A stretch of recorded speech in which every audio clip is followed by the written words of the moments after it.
여기 허락도 없이 위험한 한국으로 떠나버린 딸을 찾으러 왔다는 미국 명문대 교수가 있습니다.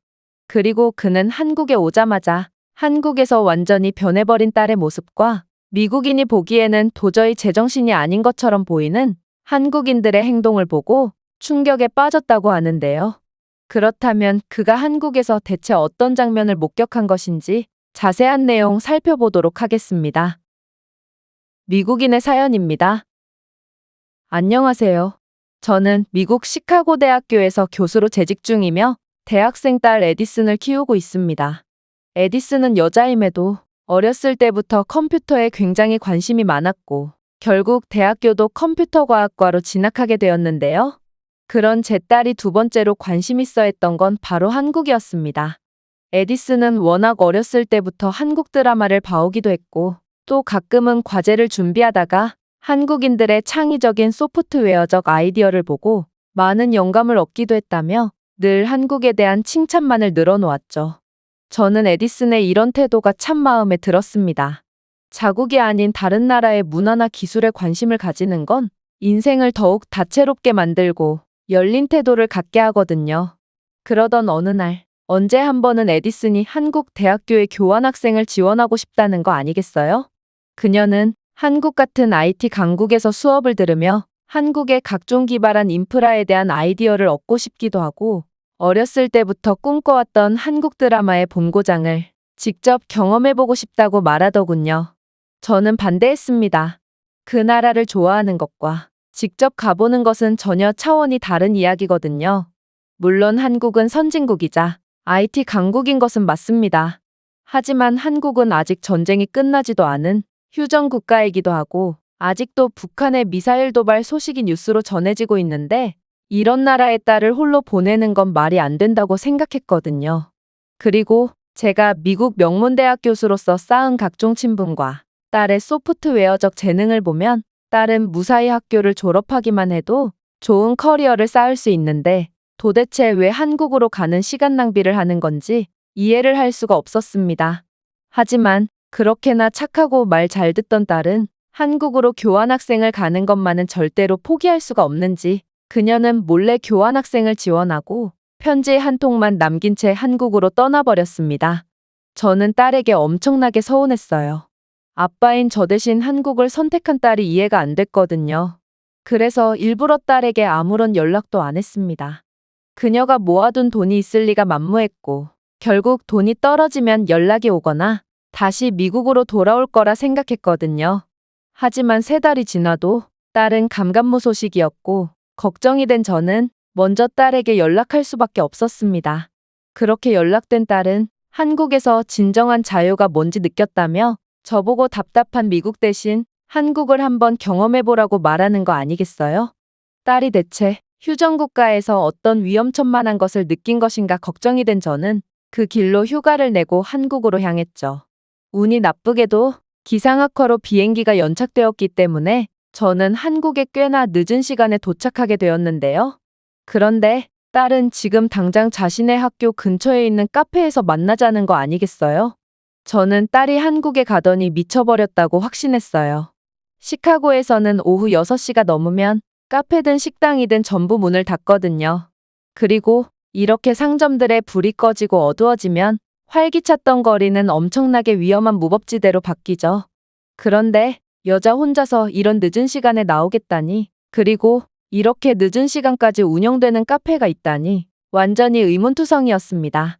그러나 문자가 익숙지 않은 저는 일단 딸의 말대로 카페로 향했습니다. 그런데 그렇게 버스를 타고 목적지에 도착해서 카페로 걸어가고 있을 때 저는 길거리에서 충격적인 장면을 목격하고 말았는데요. 바로 깔끔한 복장을 한 젊은 남성 2명이 길거리에서 언성을 높이며 싸우고 있었기 때문이에요. 그들은 금방이라도 주먹 다짐을 할 것처럼 맹렬한 기세로 분노를 표출하고 있었죠. 제가 이 장면을 보고 왜 충격을 받았냐면 미국에서는 웬만큼 잃을 것 없는 사람이 아닌 이상 총에 맞을까 두려워 이 정도의 시비가 붙는 경우가 거의 없거든요. 심지어 가운데 손가락을 드는 욕도 정말 웬만해서는 안 하죠. 세상에는 워낙 미친 사람들이 많고 괜히 잘못 걸렸다간 바로 총에 맞을 수도 있으니까요. 그리고 미국인들의 자존심은 엄청나게 세기 때문에 싸우다가 분에 못 이겨 총을 꺼내는 경우도 상당히 많습니다. 또한 미국에서는 총격전으로 변해버린 싸움에 시민들이 휘말리는 경우도 있기 때문에 저는 이들의 싸움에 긴장을 할 수밖에 없던 것이죠. 하지만 곧이어 놀라운 장면이 이어졌습니다. 지나가던 행인처럼 보이는 아주머니가 오시더니 두 청년의 등짝을 때리시며 꾸짖는 거 아니겠어요? 저는 이 아주머니가 미쳤다고 생각했습니다. 잔뜩 흥분한 두 남성을 저런 식으로 말리다니 자칫하면 큰일이 나는 상황이었거든요. 그런데 그렇게 아주머니가 강압적으로 말리니 잔뜩 흥분했던 이 청년들은 분을 시키더니 서로 가던 길을 가는 거 아니겠어요? 정말 충격적이고 이상한 장면이었어요. 감정이 상해도 총이나 주먹부터 들이밀지 않는 신사적인 싸움 방식과 시민들이 싸움을 말려주는 것도, 또 아무리 감정이 격해져 있더라도 시민들이 싸움에 휘말리지 않게 곧바로 싸움을 중지하는 것도 굉장히 놀라웠죠. 미국이었다면 어차피 남일이니 가던 길을 가거나 휘말리기 싫어서 도망갔겠죠. 물론 이 정도의 말싸움이라면 벌써 총부터 꺼냈겠지만요. 어쩌면 한국인들은 제가 생각했던 것보다 훨씬 교양 있는 사람들이며 한국은 생각 이상으로 안전한 국가일 수도 있겠다고 생각하게 되었습니다. 그리고 그렇게 딸과 만나기로 한 카페로 향했죠. 놀랍게도 시간이 오후 9시를 넘어가고 있음에도 한국의 길거리는 불이 환하게 켜져 있었고 많은 카페들이 아직까지 운영 중이었어요. 그러나 저는 한국 밤거리의 카페에 들어가자마자 경악을 금치 못하고 말았는데요. 왜냐하면 딸의 모습은 온데간데 없었는데 한자리에는 딸이 그렇게나 졸라서 사준 고가의 노트북과 휴대폰만이 덩그러니 놓여 있었거든요. 저는 도대체 이게 무슨 상황인가 해서 몹시 당황했고 일단 그 자리에 앉아서 딸을 기다려봤습니다. 이윽고 딸은 자리로 돌아왔고 저는 반가움을 표하기도 전에 이게 뭐 하는 짓이냐고 화부터 냈죠. 에디슨, 지금 제정신이니? 노트북과 휴대폰을 두고 대체 어디 갔다 온 거니? 그러자 딸은 처음에는 당황했지만 이내 뭘 잘했는지 웃음을 터뜨리기 시작하더군요. 아빠는 제가 처음 한국에 왔을 때와 똑같은 반응을 보이시네요. 그러더니 제게 주변을 좀 둘러보라고 말하더라고요. 그렇게 눈을 돌리니 놀라운 장면이 펼쳐져 있었습니다. 카페 테이블에는 지갑, 노트북, 무선 이어폰 등 고가의 짐만 덩그러니 놓여 있고 정작 사람은 없는 신기한 광경이 펼쳐져 있었기 때문이에요. 아빠, 한국인들은 남의 물건에 관심이 없어요. 그저 자리에만 관심이 있을 뿐이죠. 제 짐을 보세요. 잠깐 화장실에 다녀왔는데도 멀쩡하잖아요. 믿기지가 않았어요. 미국에는 내 손에 닿지 않는 짐은 남의 짐과 다름없다는 말까지 있을 정도로 도둑질이 너무나도 흔하거든요. 심지어 요즘은 강도질 수법도 더욱 악랄해져서 총으로 위협하고 가져가는 수법에서 일단 쏘고 가져가는 수법으로 점점 진화하고 있죠. 하지만 한국인들은 어떻게 이런 말도 안 되는 시민의식을 보여줄 수 있단 말인가요? 그러나 아직 놀라기는 일렀습니다. 그렇게 딸과 그동안 있었던 일들에 대한 이야기를 나누고 밖으로 나왔을 때 한국은 정말 다른 세상 같은 모습을 보여줬거든요.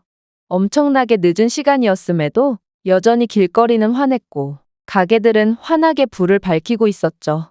저는 한국인들은 잠을 자지 않는 사람들인가 싶었는데 딸은 이어 충격적인 이야기를 해주기 시작하더군요. 아빠, 한국은 이렇게 환한 밤거리를 유지하기 위해서 그렇게 많은 인력이 필요하지 않아요. 보세요. 전부 무인 매장이고 웬만한 가게에는 키오스크가 설치되어 있어서 많은 노동력이 필요하지도 않죠. 그리고 일부 대형 식당이나 행사장에는 그릇을 수거하는 로봇까지 돌아다니는걸요? 도저히 믿기지가 않았습니다. 무인 매장이라뇨. 미국에서는 도둑 때문에 물건을 자물쇠로 잠가놓고 파는 경우가 허다하고 심지어 유리 통문을 깨부수고 물건과 돈을 가져가는 경우도 무척이나 많습니다. 그런데 한국은 어떻게 무인 매장 시스템이 정상적으로 운영되고 있을 수가 있는 건지 이건 정말 충격적이었어요. 또한 키오스크 같은 경우에도 미국에서는 키오스크를 거의 사용하지 않는데 있다고 한들 팁을 받기 위해 키오스크 조작을 도와주는 직원이 따로 있는 경우가 많죠. 인력을 줄이려고 키오스크를 도입했는데 이런 쓸데없는 일로 직원을 두다니 정말 비효율의 극치를 보여주고 있는 것이죠. 하지만 한국은 이미 엄청난 시민의식을 바탕으로 효율적인 체계를 유지하려는 전국민적인 공감대가 형성되어 있는 듯했고, 미국보다 훨씬 경제적으로 도시가 돌아가고 있었습니다. 물론 한국도 문제가 아예 없었던 것은 아니었어요. 늦은 시간인데도 특이한 모양의 차들이 다녀서 궁금했는데, 딸은 저건 한국의 학생들이 학원을 마치고 집으로 돌아가는 학원버스라고 말했거든요. 한국에서는 중고등학생, 심지어 초등학생도 늦은 시간까지 공부하는 경우가 많고, 한국은 몹시 안전한 국가이기 때문에 저렇게 학원버스를 타고 집으로 향하는 경우가 많다고 하더군요. 물론 미국인으로서 이 정도의 학구열은 이상하게 느껴지긴 했어요. 하지만 한국의 이런 모습은 뭔가 미국이 따라하고 싶어도 따라하지 못하는 모습이라는 생각도 들었죠. 사회학을 가르치는 저는 미국의 문제에 대해 그 누구보다 잘 알고 있고, 아동 납치가 아직까지 성행하는 나라에서는 100년이 지나도 학원버스 따위의 제도는 실현되지 못할 것을 확신하거든요. 그리고 이런 한국의 모습을 보니 제 한국인 제자들이 생각나기도 했어요. 제 제자들 중에 동양인 학생들은 많지만 한국인들은 거의 없거든요. 하지만 한국인들은 소수의 인원이라도 늘 최상위권의 성적을 내며 실력 하나로 자신들의 국적과 이름을 널리 알리고 있죠. 아마 한국 사회 자체가 너무 안정적이라 뭐든 가능하기 때문에 이런 우수한 인재들을 끊임없이 배출해낼 수 있던 게 아닐까 싶었습니다. 어쨌든 딸은 한국인들은 자신들의 나라에 잘 어울리는 기술을 귀신같이 파악하고 발전시키는 천재들이라며, 키오스크나 무인 매장 시스템을 이렇게까지 효율적으로 쓰는 사람들이 어딨냐고 말하며 감탄했어요. 맞는 말이었어요. 한국인들의 천재적인 응용 능력과 상황 판단 능력은 그들의 삶을 훨씬 윤택하고 효율적으로 돌아가게 하고 있었거든요. 이쯤 되니 딸이 이런 한국인들의 능력을 배우고자 한국에 온 것도 이제야 이해가 가더군요. 그리고 딸이 이런 아름다운 시민의식과 따뜻한 마음을 가진 한국인들과 함께 살다 보면 안전이 보장되는 것은 물론이고, 개인주의적인 미국에서는 배울 수 없는 많은 것들을 배워올 수 있을 거라 생각하게 됐죠. 아마 제정신이 아닌 생각을 하는 사람만이 사회를 바꾼다는 말은 바로 한국을 두고 하는 말인 것 같았는데요. 도대체 제가 한국에서 경험한 술 취한 청년 둘의 싸움을 모르는 아주머니가 고함을 쳐서 중재한 일, 카페에 사람은 없고 비싼 전자기기들만이 자리를 지킨 일, 그리고 무인 매장이 털리지 않고 정상적으로 운영되고 있는 일을 누가 믿어줄까요? 한국인들은 제정신이 아니고 이런 점들이 바로 이들이 엄청나게 빠른 속도로 발전했으며 아직도 더 무궁무진한 발전을 할 수 있는 사람들이라는 걸 증명해 주는 것 같았습니다. 이 외국인의 글은 여기까지입니다. 한국인들의 모습에 충격을 받았던 미국 교수의 사연이었습니다. 제가 준비해온 내용은 여기까지입니다. 끝까지 시청해 주셔서 진심으로 감사드리며 여러분들의 구독과 좋아요, 알림 설정은 영상 제작에 큰 힘이 됩니다. 이상 세모튜브였습니다.